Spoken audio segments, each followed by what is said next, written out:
말씀 보겠습니다. 마가복음 3장입니다.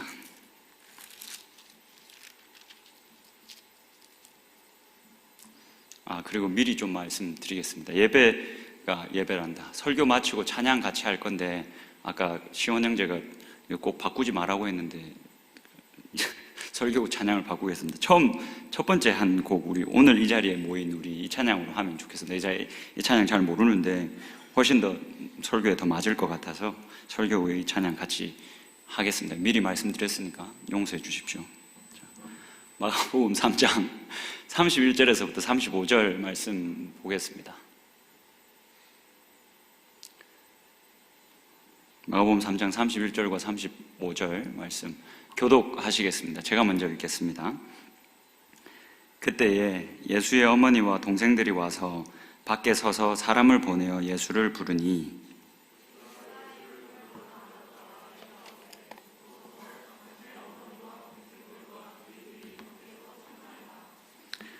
대답하시되 누가 내 어머니이며 동생들이냐 하시고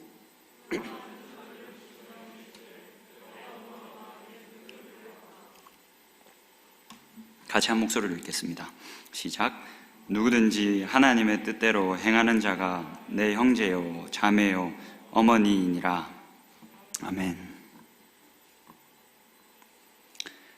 여러분 반갑습니다. 제가 생각했던 것보다는 더 많이 오셨네요.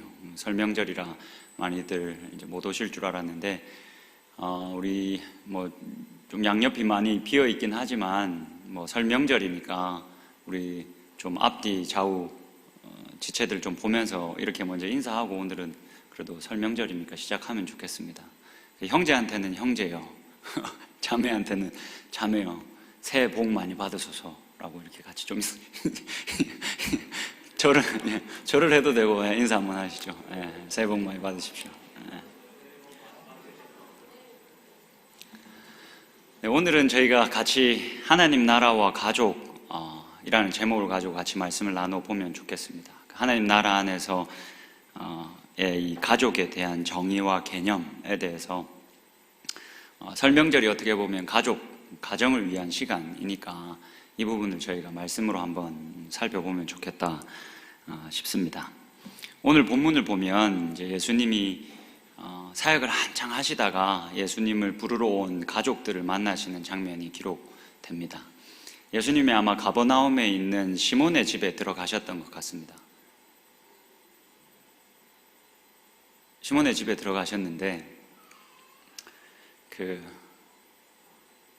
소문을 듣고 사람들이 많이 이렇게 모여들었습니다. 많이 모여들어가지고 예수님이 식사할 겨를도 없었다라고 성경은 기록을 합니다. 거기서 이렇게 막 사람들에게 말씀을 가르치기도 하시고 이런저런 일들을 하셨을 것 같은데, 예루살렘에서부터 올라왔다는 서기관과 논쟁이 한 차례 붙습니다. 논쟁을 한 차례 신나게 하시고는 예수님의 가족들이 예수님을 찾아와서 예수님을 불렀습니다. 오늘 본문을 한번 보시겠습니까? 31절입니다. 31절을 보시면, 그때에 예수의 어머니와 동생들이 와서 밖에 서서 사람을 보내어 예수를 불렀다라고 이야기합니다. 여러분, 지금 이 마가복음의 저자가 이 가족들이 굳이 밖에 서서 예수님을 불렀다라고 기록합니다. 물론 이게 역사적인 기술이겠죠. 실제로 이 가족들이 밖에 서서 막 사람들이 시몬의 집에 많이 들어와 있으니까 들어가지는 못하고 밖에 서서 이제 예수님을 불렀겠죠. 잘 듣지 못하시니까 막 큰 소리로 불렀겠죠. 물론 이게 이제 역사적인 기술이기도 하겠지만, 밖에 서 있다라는 이 표현은, 여러분 제가 무가심 속에서 계속 진행했었던 선교적으로 읽는 마가복음의 마지막에서 두 번째 강의인가 보면, 제가 마가복음 내에 기록되어져 있는 어떤 내부자들과 외부자들에 대한 이야기들을 강의로 한 적이 있습니다. 이 마가복음을 쭉 읽다 보면 계속해서 이 마가복음의 저자가 내부자들과 외부자들을 구분짓습니다. 근데 희한하게 내부자들인 것처럼 보이는 제자들, 그리고 오늘 본문에 등장하는 가족들은 계속해서 마가복음의 저자가 외부자들인 것처럼 저 멀리 이렇게 떼놓습니다. 그리고 외부자일 것 같은 사람들, 막 귀신 들린 사람들, 막 이렇게 이런 사람들은 마치 내부자인 것처럼 그려주고 있습니다. 이게 마가복음에서 드러나는 특징 중에 하나이기도 합니다. 그런 특징을 조금 고려해 보면 지금 여기서 밖에 서서 예수님을 불렀다, 예수님께 가까이 나오지 못하고 저기 외부자인 것처럼 멀리 서서 예수님을 불렀다라는 이 기록은 지금 이 가족들이 그리 좋은 위치에 서 있지 않다, 이 가족들이 그리 좋은 위치에 서 있지 않다는 것을 은연중에 지금 마가복음의 저자가 독자들에게 알려주고 있다라고 볼 수도 있습니다. 이 밖에서 멀리 서서 예수님을 불렀더니 예수님이 잘 듣지를 못했던 것 같습니다. 그래서 주위에 둘러 앉아있던 사람들이 이 가족들을 돕습니다. 32절 보시겠습니다. 무리가 예수를 둘러 앉았다가 여짜오되 보소서 당신의 어머니와 동생들과 누이들이 밖에서 찾나이다. 밖에서 부르지 않았겠습니까?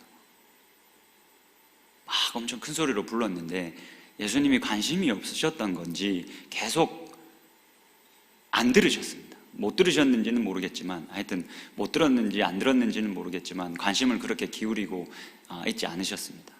그랬더니 주변에 있는 사람들이 나섭니다. 예수님 지금 밖에서 부르지 않습니까? 당신의 가족들이 당신을 부르지 않습니까? 좀 반응하십시오 라고 이야기를 한 거죠.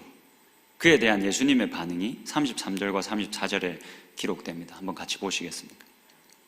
예수님의 반응입니다. 대답하시되 누가 내 어머니며 동생들이냐 하시고 둘러앉은 자들을 보시며 이르시되 내 어머니와 내 동생들을 보라. 여러분, 지금 예수님이 뭐라고 말씀하시는 겁니까? 야, 도대체 누가 내 가족이냐? 누가 저들을 내 가족이라고 했냐? 난 저들을 내 가족이라고 생각하지 않는다. 지금 내 앞을 이렇게 둘러싸고 있는 너희들이 내 가족이다. 저 사람들 내 가족 아니다. 내 어머니도 아니고 내 형제도 아니다. 라고 이야기를 하는 거지 않습니까? 예수님이 너무 냉정해 보이지 않습니까? 너무 차갑게 지금 자신의 가족들을 대하는 것 같아 보이지 않습니까? 왜 예수님이 이렇게 아주 냉정하고 차갑게 자신의 친가족들을 이렇게 대하시는 걸까요? 심지어 자신의 어머니인데. 왜 그렇게 하셨는지를 조금만 우리가 같이 고민해 보면 좋겠습니다. 오늘 본문은 사실 조금 더 이 범위를 넓혀서 봐야 합니다. 여러분, 제가 마가복음 계속 설교하면서 샌드위치식 구조에 대해서 이야기를 왕왕 했습니다. 기억하십니까? 사실은 이 본문이 이 샌드위치식 구조 안에 들어와 있습니다. 그래서 사실 이 본문을 제대로 보려면 우리의 시야를 조금 더 넓혀서 3장 20절부터 볼 수 있어야 합니다. 3장 20절과 21절, 그리고 오늘 본문이 쉽게 말하면 샌드위치의 이 빵과 같은 역할을 하는 겁니다. 이 마가복음의 저자가 이 샌드위치식 구조를 굉장히 자주 사용을 하거든요. 학자들이 다 조사한 바에 의하면 마가복음에서는 이런 샌드위치식 구조로 어떤 메시지를 전달하는 것이 한 9번이나 진행이 된다라고 이야기합니다. 다른 복음서 보면 당연히 이런 구조가 나타나기도 하는데 다른 복음서에서는 2-3차례 정도 나타나는데 마가복음에서는 이게 9차례나 나타납니다. 그만큼 이 마가복음 저자가 이런 식으로 메시지를 전달하는 걸 굉장히 좋아했다는 걸 우리가 알 수가 있습니다. 샌드위치식 구조가 뭡니까, 여러분? 제가 이야기를 했지만 처음과 끝을 이루는 이 본문들이 둘이 상응합니다. 기본적으로 같은 내용을 전달합니다. 그리고는 그 중앙에 있는 이제 소세지 같은 역할을 하는 본문이 하나 더 들어가 있습니다.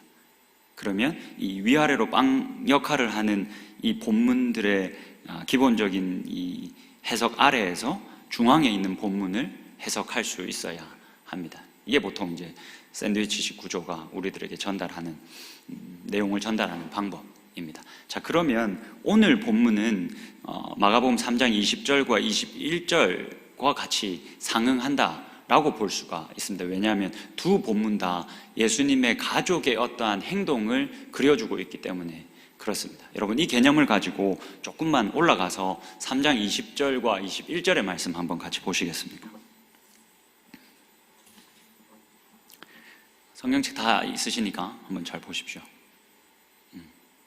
이건 제가 시온 형제한테 부탁하지 않아서 아마 없을 겁니다. 여러분 성경 한번 보시면 됩니다. 마가복음 3장 20절과 21절입니다. 제가 읽어드릴 테니까 눈으로만 잘 따라와 주십시오. 네, 이게 20절입니다. 집에 들어가시니 무리가 다시 모임으로 식사할 겨를도 없는지라.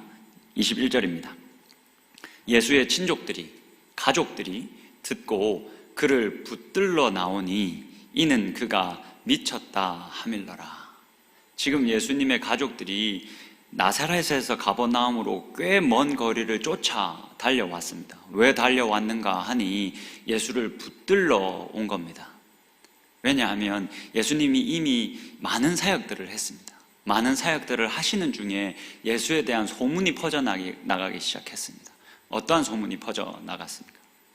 저거 미쳤다. 막 귀신을 쫓아내고 한진병이 일으키고 지가 뭔가 하나님이 된 것 마냥 저거 설치고 다닌다. 저 예수 미쳤다.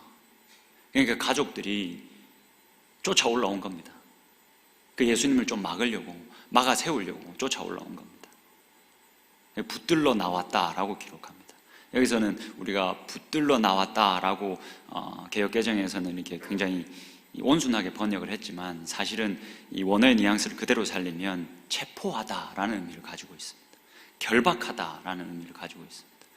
얘 가만 놔두면 안 될 것 같으니까 빨리 쫓아 올라가서 얘를 빨리 붙잡자. 더 이상 뭐 다른 짓 못하게 빨리 붙잡자. 라는 목적으로 지금 예수님을 쫓아 올라와서 예수님을 붙들려 하고 있는 겁니다. 예수님이 미쳤다라는 생각 때문에.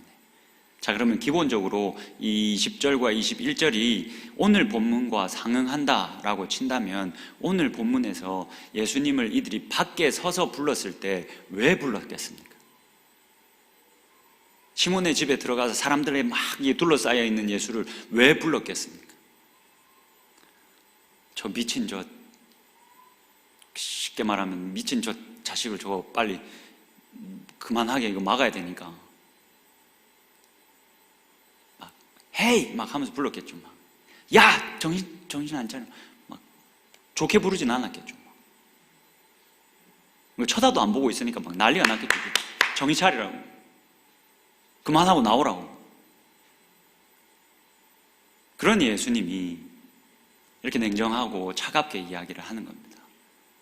왜냐하면 자신이 하고 있는 일, 하나님 나라가 이미 왔다라는 마가복음 1장 14절과 15절의 그 기록, 그 선포, 그것을 성취해 나가고 있는 예수님의 사역을 예수님의 친가족들이 지금 못하게 막으려 하고 있기 때문에.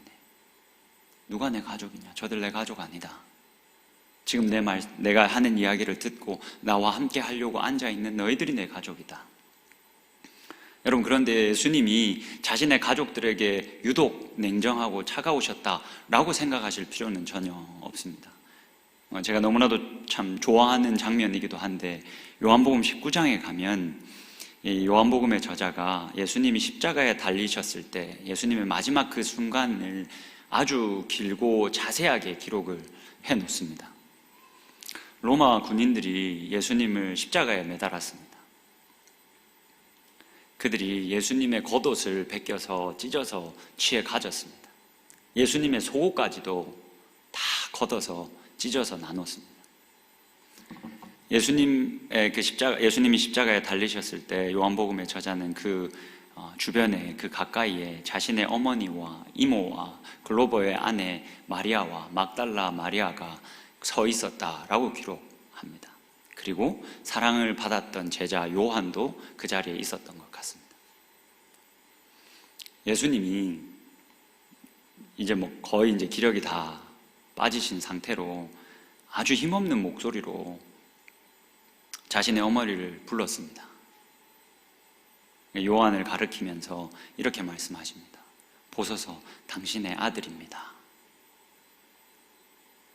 요한을 그 다음에는 부르셨겠죠.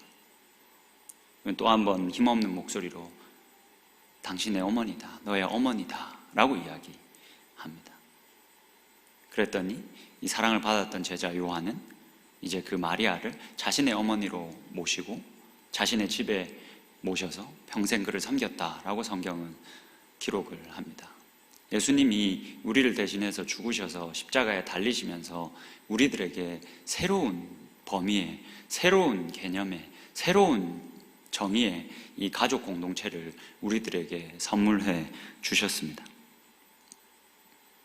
오늘 본문 마지막인 이 35절을 보면 이렇게 새롭게 정의된 가족 공동체에 가입하는 유일한 조건이 기록되어져 있습니다.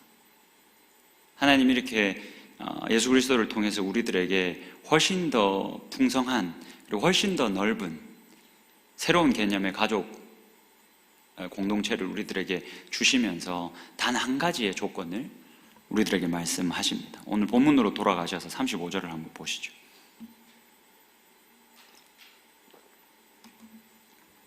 그 우주적인 가족 공동체의 유일한 조건이 무엇입니까? 그 우주적인 가족 공동체에 가입할 수 있는, 들어갈 수 있는 유일한 하나의 조건이 무엇입니까?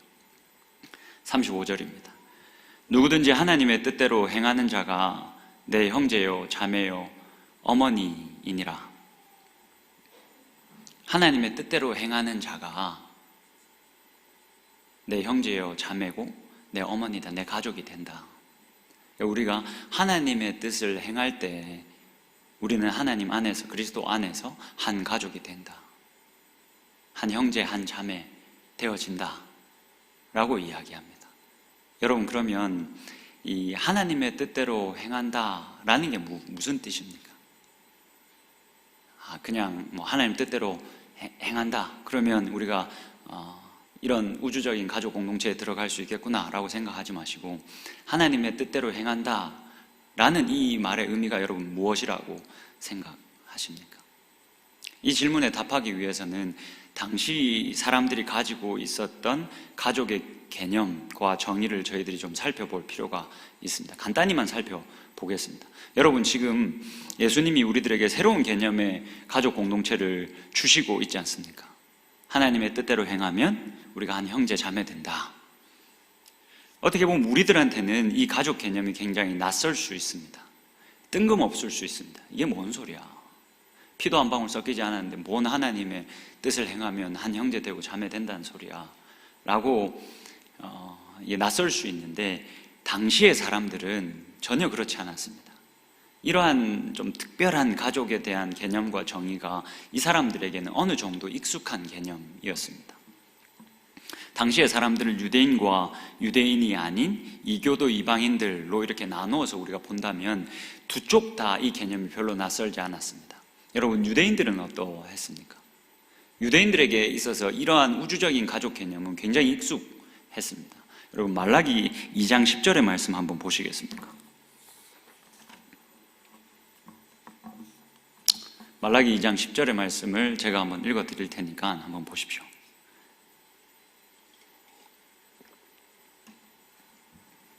우리는 한 아버지를 가지지 아니하였느냐? 하나님께서 지으신 바가 아니냐? 어찌하여 우리 각 사람이 자기 형제에게 거짓을 행하여 우리 조상들의 언약을 욕되게 하느냐? 여러분, 말라기 2장 10절에서 우리는 한 아버지를 가졌다라고 이야기합니다. 이스라엘 백성들이 우리는 한 아버지를 가졌다라고 이야기합니다. 이 아버지가 누굽니까, 여러분? 이 아버지가 누굽니까? 하나님이라고만 답하지 말기를 바랬었는데 조금만 더 잘 생각해 보십시오. 누구겠습니까? 이스라엘 백성의 아버지라 하면 누구겠습니까? 아브라함도 아니기를 바랬었는데 다시 죄송합니다. 고맙습니다. 야곱이지 않겠습니까? 야곱의 12아들이 12지파가 됐지 않습니까? 그 12지파가 많아지면서 이스라엘 나라가 되었지 않습니까? 여기서 아버지는 야곱을 말합니다. 그래서 기본적으로 이 유대인들에게 있어서는, 이스라엘 백성들에게 있어서는 한 아버지로 인해서 우리가 한 가족 되어졌다 라는 개념이 굉장히 익숙한 개념이었습니다. 로마인들에게는 어떠했겠습니까? 로마에는 황제가 있었지 않습니까? 로마의 황제는 당시에 이 로마 제국의 아버지라는 개념이 그런 이데올로기가 있었습니다. 그래서 로마 황제들도 사실상 이렇게 확장된 개념의 가족의 우두머리, 아버지다라는 생각을 가지고 있었습니다. 그리고 그 개념이 이제 발전하면 우리가 잘 아는 것처럼 로마에 있는 황제 숭배 사상, 이제 황제가 아버지에서 이제 신이 되는, 우리의 가족을 통치하는 아버지이자 신이 되는 그런 개념으로 이제 발전을 해 나아가지 않았을까 싶습니다. 당시에는 지금 우리가 사는 이 시대보다 훨씬 더 어떤 집단 중심적인 사회였습니다. 지금은 우리가 굉장히 개인주의적인 사회에 살아가고 있지 않습니까? 우리 자신 한 사람 한 사람이 굉장히 중요한 시대를 살아가고 있지 않습니까? 근데 그 당시에는 뭐 나라는 존재 이런 게 별로 없었습니다. 개념 자체가 별로 없었습니다. 모두가 공동체에 속해 살아간다라고 생각을 하고 있었습니다. 그래서 훨씬 집단 중심적이었기 때문에 그런 개념 아래에서 이런 우주적인 가족의 개념도 이들에게 낯선 것은 아니었다라는 것을 우리가 기억할 수 있어야 합니다. 여러분, 그러면 그 당시에 있었던 이런 일반적인 우주적인 개념의 이 가족 공동체를 본문에 그대로 가져와서 한번 생각을 해보면, 하나님의 뜻을 행한다, 그러면 그 하나님의 뜻을 행하면 우리가 한 형제 자매가 되어진다라는 이 말은 무슨 말이겠습니까? 지금 이 저자가 어떤 메시지를 우리들에게 전달하고 있다라고 여러분들 생각하십니까? 또 다른 말로 좀 바꿔서 말하면 너희들의 아버지가 누구냐 하는 거죠. 지금 네가 따르고 있는 아버지가 누구냐? 너의 아버지가 도대체 누구냐? 좀 더 나아가면 누구의 통치를 받고 살아가고 있느냐? 누구의 통치를 쫓아 살아가고 있느냐?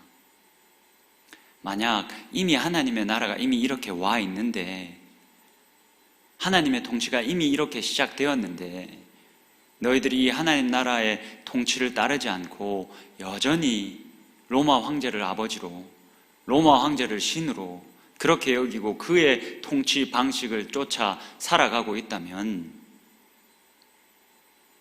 우리는 한 형제 자매일 수 없다.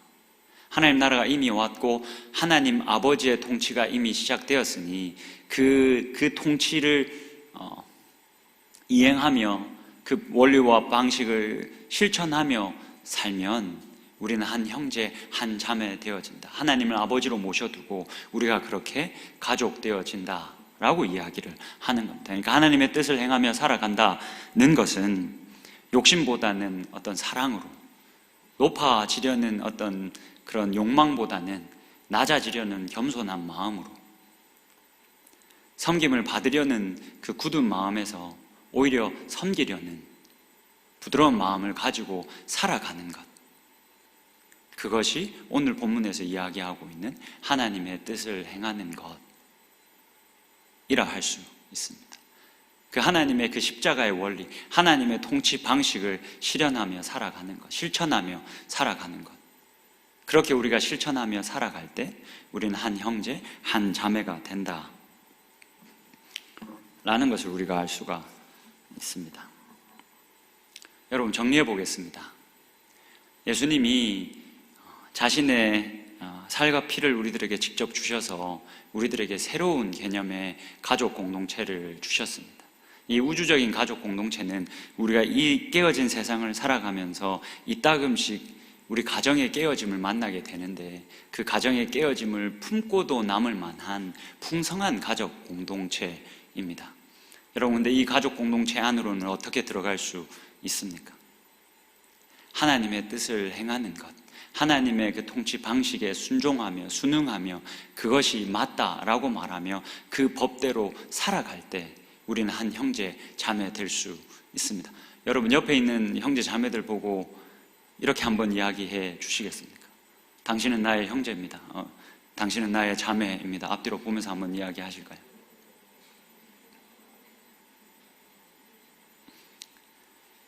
여러분, 우리가 이렇게 한 형제 자매 될 수 있는 유일한 조건은 우리가 하나님의 뜻대로 행해야만 형제 자매 될 수 있습니다. 그런 노력과 그런 애씀과 이런 것들이 없다면 우리는 한 형제 자매일 수 없습니다.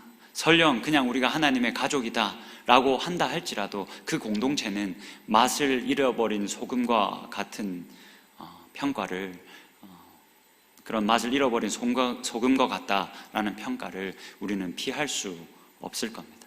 그냥 모인다고 해서, 이렇게 예배로 우리가 다 모인다고 해서 그리스도 안에서 한 가족된 가족 공동체다라고 말할 수 없습니다. 왜냐하면 성경에서 그렇게 말하지 않고 있기 때문에 그렇습니다. 그렇게 모이고 하나님의 뜻을 행하며 살아갈 때 우리가 하나님 안에서 한 형제 자매가 된다라고 이야기합니다. 이 말씀을 기억하고 우리가 그렇게 하나님의 뜻을 행하며 살아가면서 한 가족 되었음을, 그 신비를 누리며 살아가는 저와 여러분이 되면 좋겠습니다. 마지막으로 빌립보서 4장 8절과 9절의 말씀만 같이 한 번만 보고 오늘 말씀을 마무리하면 좋겠습니다. 이번 주 제가 새벽 기도 때 나눴던 말씀인데, 이 말씀이 계속, 이 두 절의 말씀이 계속 제 마음에 남아 있어서 마지막으로 이 말씀을 좀 같이 나눠보면 좋겠다 싶습니다. 이 빌립보서 4장 8절과 9절의 말씀은 여러분, 마지막 바울이 너무나도 사랑했던 빌립보 교회 성도들에게 자신의 이 편지를 쓰면서 마지막으로 주고 있는 권면의 말씀입니다.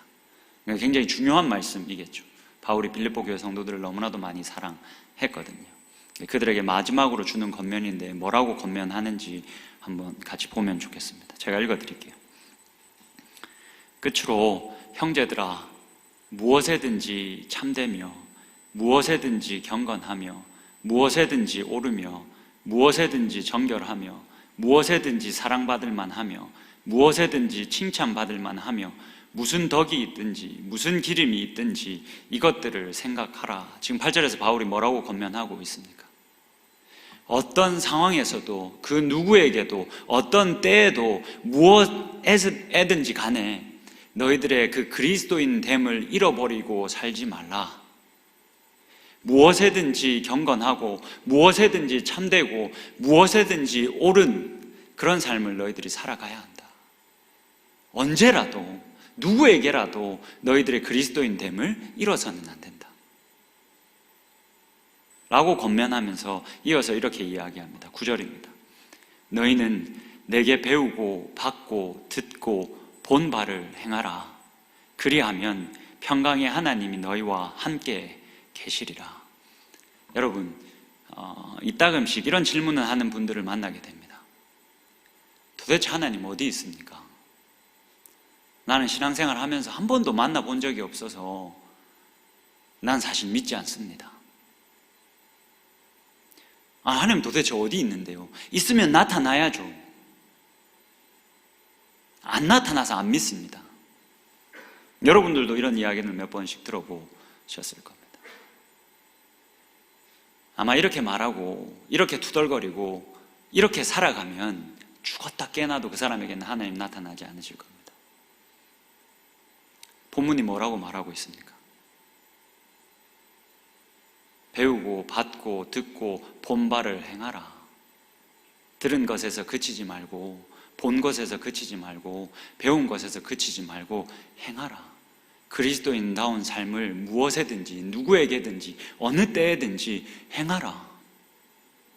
그리하면 그의 그렇게 살아간 삶에 대한 결과로 어떤 일이 일어난다라고 말합니까? 평강의 하나님이 너희와 함께 계실 것이다. 여러분, 왜 하나님을 못 만나는지 아십니까? 하나님 나라 안에서 살아가고 있지 않기 때문에 그렇습니다. 이 깨어진 세상 가운데 하나님 나라가 이미 왔고 하나님이 통치하고 계시고 내가 이미 그 자리로 옮겨졌으니 나는 사랑의 방식대로 내가 십자가를 지고 살아가는 게 맞다라고 말하면서 하나님의 뜻을 행하며 살아가고 있지 않기 때문에 평강의 하나님이 내 삶에 없는 겁니다. 성경에서 약속하지 않습니까? 배우고 듣고 본 바를 행하라. 그리하면 평강의 하나님이 너희와 함께 하실 것이다. 하나님의 나라가 이미 임했다라는 것을 믿음으로 고백하고 그렇게 믿음으로 선포하고 십자가를 지고 내가 사랑을 실천하고 살아가면 내 옆에 하나님이 계실 겁니다. 그 하나님을, 나와 동행하시는 하나님을 여러분들이 매일같이 만나며 그 하나님과 동행하며 살 수 있을 겁니다. 다른 방법은 없습니다. 한 발짝 떨어져서 혹은 세상에 속해 살아가면서 하나님 어디 있냐고, 있으면 나타나 보라고 100번 떠들어 보십시오. 절대 나타나지 않으실 겁니다. 옮겨진 그 하나님의 나라 안에서 우리가 그리스도인답게 선교적인 삶을 살아가면 하나님이 그곳에 있을 겁니다. 그리고 여러분들을 통해서 이 깨어진 세상을, 그리고 수많이 깨어져 있는 그 사람들을 회복해 가실 겁니다. 그래서 우리 때문에 귀신도 쫓아 달아날 것이고, 우리 때문에 안전뱅이도 일어날 것이고, 우리 때문에 눈먼 자도 보게 될 것이고, 우리 때문에 부모로 인해서 큰 상처를 받은 사람들이 큰 위로를 받고 살 소망을 얻게 될 것입니다. 여러분들이 그렇게 배우고 듣고 본바를 행할 수 있으면, 우리가 같이 행하며 살아갈 수 있으면 하나님이 거기 계실 겁니다. 그 하나님을 매일 만나고, 그리고 그것을 행하는 것 때문에 그리스도 안에서 우리가 한 형제 자매된 그 우주적인 개념의 가족 공동체를 여러분들이 마음껏 누리며 살아갈 수 있기를 주님의 이름으로 축복합니다.